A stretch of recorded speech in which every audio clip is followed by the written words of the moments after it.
So good morning everyone, আমি Asima daily blogging চ্যানেলে আর একটি নতুন ভিডিও জানাই আপনাদের সকলকে আবারও একবার স্বাগত।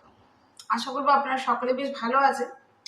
আমার যেমনই ব্যথা ছিল সেরকমই মোটামুটি আছি, ঠিকই আছি। তবে কি বলুন তো, দেখে বুঝতে পারছেন আমি অন্যায় চলে এসেছি। মানে যাদের সংসারে যত বেশি করবেন তারা তত বেশি আপনাকে অপমান করবে। মানে স্বার্থটা মানুষ আপনার থেকে শুধুমাত্র বুঝে নেবে, এটাই হলো কাজ। এটা বলার কারণ এটাই হলো, আজকে আমি এক প্রকার রাগ করেই ঘর থেকে পালিয়ে এসেছি, বুঝলেন তো। আমি সকালে চলে এসেছি, মেয়ে স্কুল গেছে, ওকে রেডি করেছি, খাইয়েছি দাইয়েছি, টিফিন করে দিয়েছি। আমি ঘর থেকে চাও খাইনি, কিচ্ছু খাইনি। আমি রেডিমেডি হয়েছি, নিজে জামা কাপড় কেচেছি, বিছানা টিছানা তুলে গুছিয়ে টুচিয়ে আমি চলে এসেছি। আমি জাস্ট চলে এসেছি। সত্যি কথা বলতে কি বলুন তো, আমার সত্যি ভাতের অভাব নেই, আর আমার থাকারও অভাব নেই। আমার বাবা আমাকে যথেষ্ট রাখতে পারে, আমার মেয়েকেও রাখতে পারে, কিন্তু কথা হলো আমি কারো অপমান হজম করতে পারি না। আমি যথেষ্ট আমি আপনাদের সঙ্গে চেষ্টা করি আমার সবটুকু তুলে ধরার। আমি সারাদিন কি করি না করি সবটুকু দেখেছেন, আপনাদের সঙ্গে আমি শেয়ার করেছি। আমি ঘর বার সবকিছু করি, তারপর যখন মানুষ এভাবে অপমান করে না, আমি কারো অপমানটা হজম করতে পারি না। কিন্তু আমি আমার কষ্টটা কখনো কারোর কাছে আমি স্বীকার করতে পারি না। আমি কোনোদিন আমার মা বাবার কাছে আমার কষ্টটা বলে উঠতে পারিনি। তাদের কাছে কি বলবো, দুদিন তারা আমাকে দেখছে, সেই জন্যই আর কি ওটা আমাকে খুব রাগ করলো। কালকে আমি, আপনারা কম বেশি সবকিছুই দেখেন, আমি কিন্তু আপনাদের সঙ্গে সবটুকু চেষ্টা করি শেয়ার করার। কালকে আমাকে খুব অপমান লাগলো, তুমি আমাকে খেতে দাও না দাও, সত্যি আমার কাছে কিছু এসে যায়নি। আর আমার কিন্তু কোনো ডিমান্ড থাকে না। আমি পছন্দ করি না যে আমার কষ্ট কারোর সঙ্গে শেয়ার করতে। আমি চুপচাপ থাকি, আমি কাউকে কিছু বলি না শুধু আমার মা বাবাকেও বলি না আমি কেমন আছি, আমি ভালো নেই কি, অনেক কিছু। কিন্তু তোমার যেটুকু আমি তোমার সংসারে করি, তোমার তো উচিত আমাকে রেসপেক্টলি সেই সেই জায়গাটা দেওয়া, তাই না? আমি তো আর কিছু তোমার কাছ থেকে চাই না। কালকে ছোট বড় অনেক খারাপ কথা আমাকে বলছিল, করতেও করি, আবার সবার অপমান হজম করি। আর আমি এটা খুব ভালো বুঝতে পারি যে মানুষ শুধুমাত্র আমাকে স্বার্থের জন্য ইউজ করে। কেন বলেন তো? আমি কারো কষ্টটা দেখতে পাই না, আমি অলরেডি এগিয়ে ঠিক যাবো, কারণ আমি ওগুলো বরদাস্ত করতে পারি না যে কোনো মানুষ আমার চোখের সামনে কষ্ট পাচ্ছে আর আমি সেটা বসে বসে চোখে চেয়ে চেয়ে দেখছি। ওই জিনিসটা দেখিনি। আমি আমার মা বাবাকে কোনোদিন বলতে পারি না যে আমি এত কষ্টে থাকি। মানুষের জীবনে খাওয়া পড়াটা আর ভালো জামা পোশাক পরে ঘুরে বেড়ানোটা এটাই জীবনে স্বাচ্ছন্দ্য নয়। ভালো থাকা, যে মানুষের সঙ্গে থাকবো সে রেসপেক্ট করবে, তার কাছ থেকে এটুকু তার কাছ থেকে পাওয়া, আর কিছু না। আমি ওই জন্য সকালবেলায় রাগ করে মিঠিকে স্কুল পাঠিয়েছি, মিঠিকে খাইয়ে দাইয়ে আমি পাঠিয়ে দিয়েছি। তো এই কারণেই আর কি আমি চলে এসেছি। আমি এসে গেছি 9টার মধ্যেই মায়ের কাছে। আর মায়ের কাছে এসে উপরে বাবা ছিল, মা ছিল, মা পুজো করলো। তো আমি খানিকক্ষণ মা বাবার সঙ্গে উপরেই বসছিলাম। তো আমাকে খুব খারাপ লাগলো জিনিসটা, খুবই খারাপ লাগলো। আমি কিন্তু কোনো মানুষকে আজ পর্যন্ত আমি এত বড় হয়েছি, আমি আজ পর্যন্ত কোনো মানুষকে স্বার্থের সঙ্গে কখনো ব্যবহার করিনি। আমার যদি তোমাকে লাগে আমি তোমাকে পার্টিকুলার বলেই দেবো যে তুমি আমার এটা করো, কিন্তু কোনো কিছুর জন্য আমি তোমাকে ইউজ করলাম, এটা আমার যেমন পছন্দ হয় না। আমাকে সবাই করে আমি বুঝতে পারি, সেটা ভালোই বুঝতে পারি। তাই তাদের জন্য এত কিছু করলাম, এমন অপমান করে, এমন কথাবার্তা বলে, সত্যি খুব খারাপ লাগে, সত্যি খুব খারাপ লাগে। কারণ আমার প্রয়োজনে অপ্রয়োজনে আমাকে কেউ করেনি, জানেন তো। আজকে সত্যি আমার খুব কষ্ট লাগলো। আমি কালকেই বলেছিলাম যে যাই হোক আমি মিঠির স্কুলটা কামাই করবো না। আর ওকে সকালে স্কুল পাঠিয়ে দিয়েছি যথারীতি, ওকে পরোটা করে দিয়েছিলাম, আর সুজি আর পরোটা করে দিয়েছি, রুটি আর পরোটা, ওকে রুটি আর সুজি, দুধ সুজি করে দিয়ে টিফিন দিয়ে দিয়েছি। ও খেয়ে দিয়ে স্কুল চলে গেছে। তারপরে আমার এত রাগ হয়েছে না, আমি 1 কাপ চাও খাইনি। আমি যে এত চা খেতে ভালোবাসি আপনাদেরকে দেখিয়েছি, আপনারাও কম বেশি যারা আমার ব্লগ ডেইলি ফলো করেন তারা জানেন। তো মায়ের তো পুজো টুজো গোপালের সেবা দেওয়া অনেকক্ষণ হয়ে গেছে, দিয়ে আমরা এসে দুবার ধরে চা খেলাম, দিয়ে পরে বাবা বাসনটা তুমি একদম ফ্রেশ হলো। হ্যাঁ, দিয়ে আমি বললাম বাজার যেও না, আমি মাছ তো এমনি জানি খেতে ভালোবাসি, কিন্তু ওই শুনলে তো বাবার মা দিয়ে বলছে না একবার চলো বাড়িতে, দিয়েও বাড়ি চলে গেলেন। বললাম যে যেও না, যা আছে ওই খেয়ে নেবো, আমার এমনিতে কোনো অসুবিধা নেই, আপনি আমাকে যা দেবেন। আমার না কাউকে খুব দুঃখ দিলে বা আমার শরীর চিট করে না, আমাকে খুব কষ্ট লাগে। কারণ আমি মানুষের সঙ্গে ওভাবে মিশি না যে আমি কাউকে ঠকাই। কেউ যদি আমাকে ঠকায় না, আমি আর তার সঙ্গে দ্বিতীয়বার সেখানে ফিরে যাই না। আমি সেই জায়গাটাই ত্যাগ করে দেবো। আমার প্রয়োজনই নেই, হয়তো আমার থাকাটা তার অসুবিধা হচ্ছে, আমি সেই জায়গায় চেঞ্জ করে দেবো। আর আমার রাধা মতো কাছে আমার জোগাড় সে ঠিক দিয়ে দেবো। আমার ঈশ্বরের অসুবিধা, আমার কোনো অসুবিধা হয় না। তো আমি এসে পরে মাকে বললাম তুমি বাইরে যাও, মা বলছি পরোটা করি, পরোটা আলু ভাজা। তো আমি আলু ভাজা করে দিয়েছি, মাটা মেখে দিল আমাকে, ময়দা, আমি পরে ময়দা একটু ভাজবো। বাবাকে বললাম তুমি বাজার থেকে ঘুরে আসো, তখন আমার পরোটা হয়ে যাবে। তো আমি পরোটাগুলো একটু করবো, গরম গরম পরোটা আলু ভাজা, আমাদের সকলে টিফিন হয়ে যাবে, মা বাবা বাড়িতে এসে খেয়ে নেবে।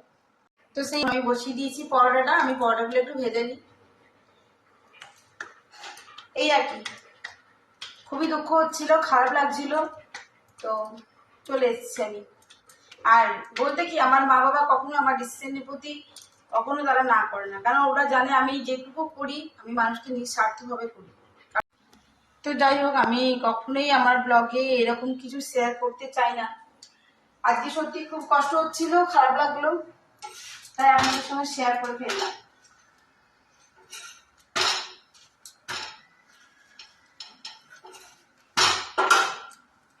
তো চলুন পরোটাগুলো করে নিই, মা বাবা আসুক, আর মিঠি ওদিক থেকে ওদিকেই চলে যাবে। মিঠিকে আমি বলিনি আসার জন্য, আমি বলেছি তুই গাড়ি, ওর স্কুলের গাড়িতেই বাড়ি ফিরে যাবে আর কি।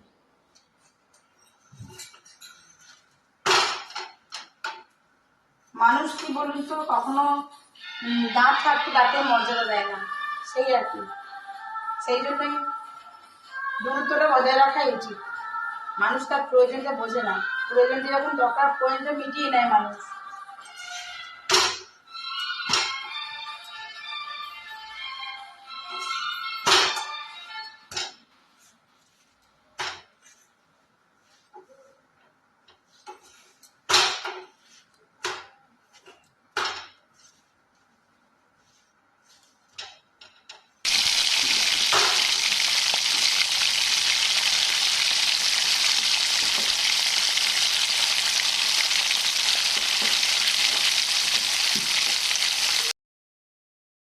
তো এখন বাজলে ঘড়িতে একেবারে কাটায় কাটায় 3টে। ওই দেখুন ঘড়িতে দেখা যাচ্ছে, দেখতে পাচ্ছি।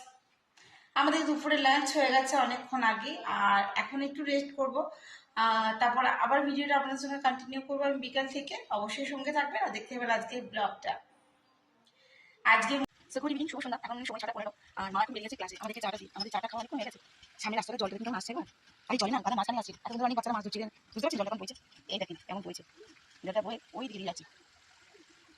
এটা হলো কি মাটির জলটা, আর এই মাটির জলের সঙ্গে অনেকখানি মাছ বেড়েছে। এখন বাচ্চারা অনেক মাছ ধরছিল, ওই ছেলেটা মাছ বলে না, ছেলেটা মাছ বেরো। তো যাই হোক, মা চলে গেল এখন ক্লাসে।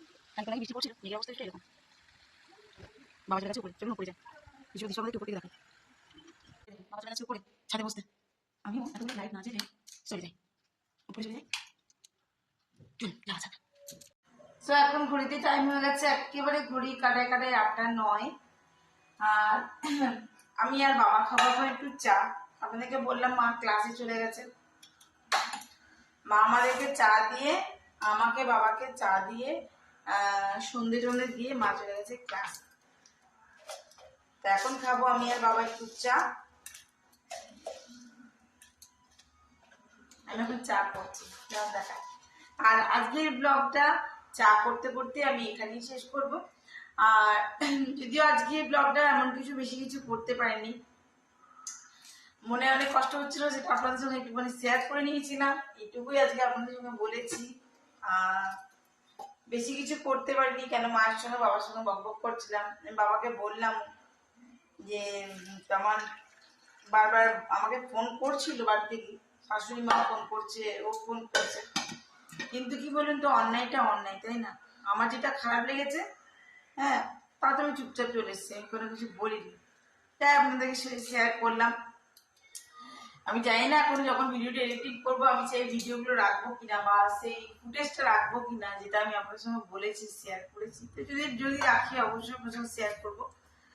তো যাই হোক, আজকের মতন এই যে এখন দেখুন চাটা দেখা যাচ্ছে, দেখাচ্ছি দাঁড়া ব্যাক ক্যামেরা করে। তো এখানে বাবার আর আমার 2 কাপ চা রেডি, সঙ্গে টোস্ট, মানে পপগুলো আর কি। আর আমার পপ বিস্কুট খেতে খুব ভালো লাগে, কারণ আমি তো মাঝে মাঝে মধ্যে প্রতি সপ্তাহে রবিবার করে আসি, অনেকক্ষণ বাবা আর আমি খেয়ে নিয়েছি। তো চলুন, তো আমি এখন করবো একটুখানি পেঁয়াজি।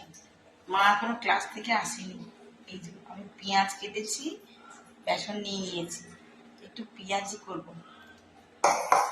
চলুন, মা আসার আগে ঝটপট পেঁয়াজিটা করি। তারপর পেঁয়াজিটা কেমন করলাম সেটা অবশ্যই আপনাদের সঙ্গে শেয়ার করবো, ঠিক আছে? চলুন ঝটপট বেসনটা মেখে ফেলি, তারপর পেঁয়াজিটা করে ফেলি। এখনো মা ঢোকেনি, মা ঢুকতে ঢুকতে আমার হয়ে যাবে।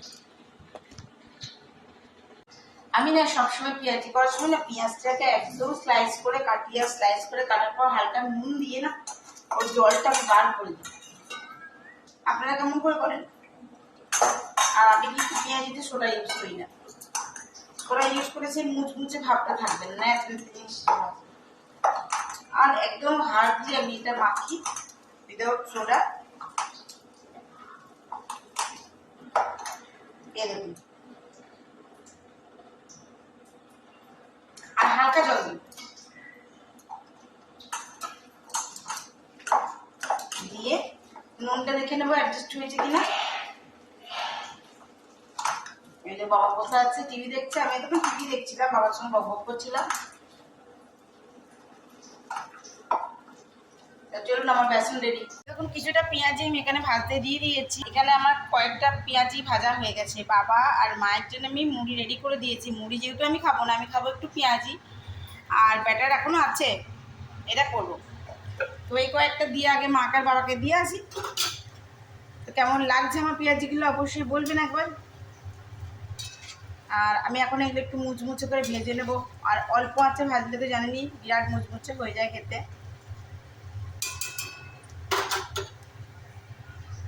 বাইরে ঝমঝম করে বৃষ্টি পড়ছে, আর এরকম এক থালা পেঁয়াজি, ও জাস্ট অসাম, কোনো কথা হবে না। তাতে যদি কেউ আমাকে বলে আমি মোটা হয়ে যাচ্ছি, তাতে আমার কিচ্ছু এসে যায় না। এবার দেখুন খালি। তো চলুন চাটা খাই, আর আজকের ব্লগটা এখানেই শেষ করি।